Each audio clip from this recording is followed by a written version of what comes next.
Assalamualaikum warahmatullahi wabarakatuh. Kami dari kelompok 2 akan mempresentasikan sistem pendukung keputusan untuk menentukan kualitas padi menggunakan metode SAW.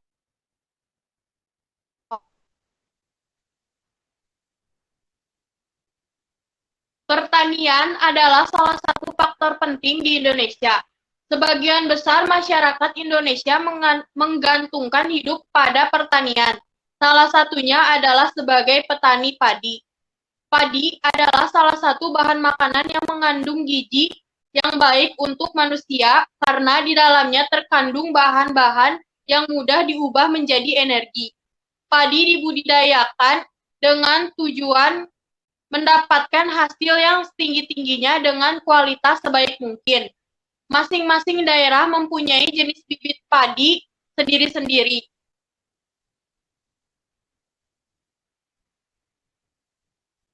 Padi dikatakan bermutu bila jenisnya murni, bernas, kering, sehat, bebas dari penyakit, dan bebas dari campuran biji rerumputan yang tidak dikehendaki.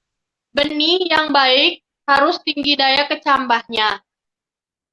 Paling tidak harus mencapai 90%. Benih dengan kriteria tersebut biasanya mampu menghasilkan tanaman yang sehat, kekar, kokoh, pertumbuhan seragam, dan memiliki kualitas yang baik. Selanjutnya akan dibacakan oleh Elsa. Pada saat ini, sistem pemilihan padi di Balai Penyuluhan Pertanian di Sukahening masih menggunakan sistem konvensional di mana bibit padi yang akan ditanam oleh petani hanya yang bisa ditanam. Sedangkan saat ini sudah banyak jenis bibit padi yang beredar dan lebih bagus kualitasnya yang mengacu pada keadaan musim yang tidak menentu ini. Pada penelitian ini, penelitian melakukan observasi dan juga melakukan wawancara kepada beberapa petani di Balai Penyuluhan Petani di Sukahening. Salah satu yaitu Bapak Haji Asep ingin memaparkan dan menggambarkan hasil pemilihan bibit padi yang masih menggunakan manualisasi yang mana hasilnya tidak akan efektif. Selanjutnya akan dibacakan oleh Bella.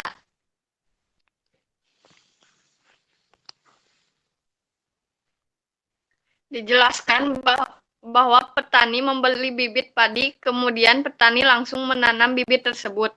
Dengan cara seperti itu, jelas tidak akan menghasilkan benih padi secara unggul, apalagi menghasilkan panen yang melimpah. Karena bibit padi tersebut belum tentu cocok ditanam pada musim yang tidak menentu saat ini, keadaan tanah, dan lain-lain. Menurut Syukur M. 2010, sistem pendukung keputusan untuk menentukan strategi tanam. Studi kasus Dinas Pertanian Kabupaten Pemalang. Tesis Magister Ilmu Komputer Universitas Gajah Mada, Yogyakarta, menghasilkan suatu aplikasi sistem pendukung keputusan untuk menentukan tanaman paling sesuai dengan kondisi iklim, curah hujan, ketersediaan air, dan jenis tanah sehingga dapat mengoptimalkan fungsi dan produktivitas lahan yang mengacu pada pola pengelolaan lahan pertanian yang berkelanjutan. Selanjutnya, metode SAW adalah salah satu metode yang digunakan untuk menyelesaikan dari Faji. Metode SAW sering juga dikenal istilah metode penjumlahan berbobot atau suatu metode yang digunakan untuk mencari alternatif opini dari sejumlah alternatif dengan kriteria tertentu. Konsep dasar metode SAW adalah mencari penjumlahan berbobot dari rating kinerja pada setiap alternatif pada sebuah atribut. Pertama, tahap analisa. Pada tahap ini, Anda mengubah nilai pada alternatif sesuai bobot pada data CRIPS, sehingga diperoleh data seperti tabel berikut. Yang pertama ada tabel bobot. Nah, untuk kriteria memiliki 4 kriteria, yaitu umur tanam, kadar amilosa, tinggi tanaman, dan harga. Bobot umur tanam yaitu 30%, kadar amilosa 20%, tinggi tanaman 15% dan harga 35%. Dan yang kedua, tabel perbaikan bobot.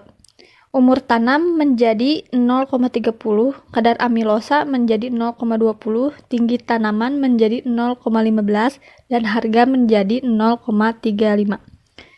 Dan untuk tabel jenis, di sini jenis memiliki 4 jenis. Yang pertama, Hiparokan, Hipa 19, Hipa 18, dan Hipa Maro. Nah, untuk kriterianya di sini memiliki C1, C2, C3, C4. Dan di sini Hiparokan memiliki data C1 100, C2 20, C3 90, C4 335.000. Untuk Hipa 19, C1 memiliki data 80, C2 19, C3 100, C4 220.000. Untuk Hipa 18, C1 memiliki data 85, C2 20, C3 85, C4 205.000, 9.000. Dan untuk Hipa Maro, C1-nya 120, C2-nya 22, C3-nya 75, dan C4-nya 300.000. Selanjutnya akan dibacakan oleh Garnistri Lasmi. 2. Tahap normalisasi. Untuk melakukan normalisasi tabel pada tahap analisa, kita perlu memahami rumus berikut. Yang pertama, jenis Hiparokan. C1 hasilnya 0,8 diambil dari 80 dibagi 100. Hipa 19 hasilnya 1 diambil dari 80 dibagi 80. Hipa 18 hasilnya 0,941175 diambil dari 80 dibagi 85. Hipa Maro hasilnya 0,66667 diambil dari 80 dibagi 120. Untuk C2, Hiparokan hasilnya 0,95 diambil dari 19 dibagi 20. Untuk Hipa 19 hasilnya 1 diambil dari 19 dibagi 19. Untuk Hipa 18 hasilnya 0,95 diambil dari 19 dibagi 20. Untuk Hipa Maro 0,8636 hasil dari 19 dibagi 22. Untuk C3 Hiparokan hasilnya 0,8333 diambil dari 75 dibagi 90. Untuk Hipa 19 0,75 diambil dari 75 dibagi 100. Untuk Hipa 18 0,8823594 ambil dari 75 dibagi 85. Untuk Hipa Maro hasilnya 1 diambil dari 75 dibagi 75. Untuk C4 Hiparokan hasilnya 0,623880597 diambil dari 209.000 dibagi 290 juta. Untuk Hipa 19 0,95 diambil dari 290.000 dibagi 220. Untuk Hipa 18 hasilnya 1 diambil dari 209.000 dibagi 300. Ketiga, tahap perangkingan. Pada tahap perangkingan, kita mengalihkan bobot kriteria dengan setiap baris matrik nilai normalisasi. Yang pertama, Hiparokan.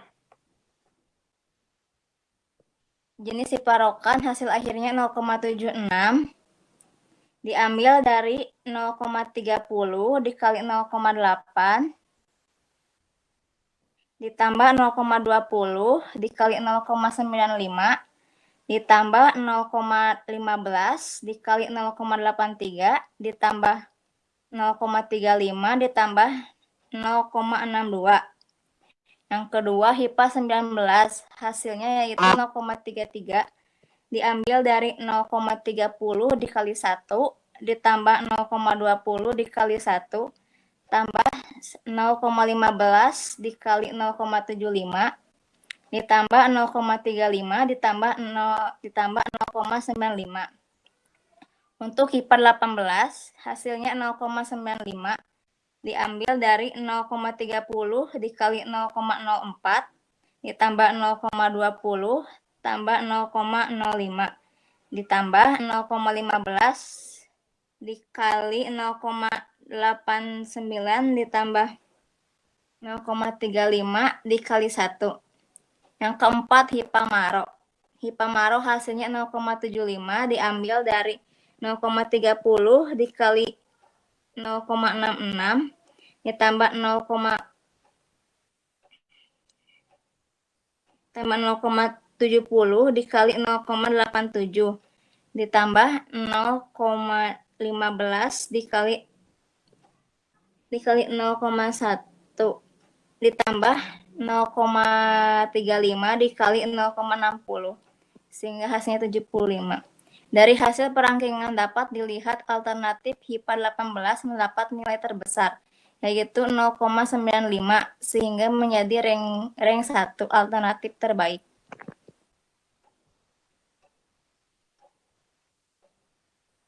Sekian dari kelompok kami. Mohon maaf jika banyak kesalahan.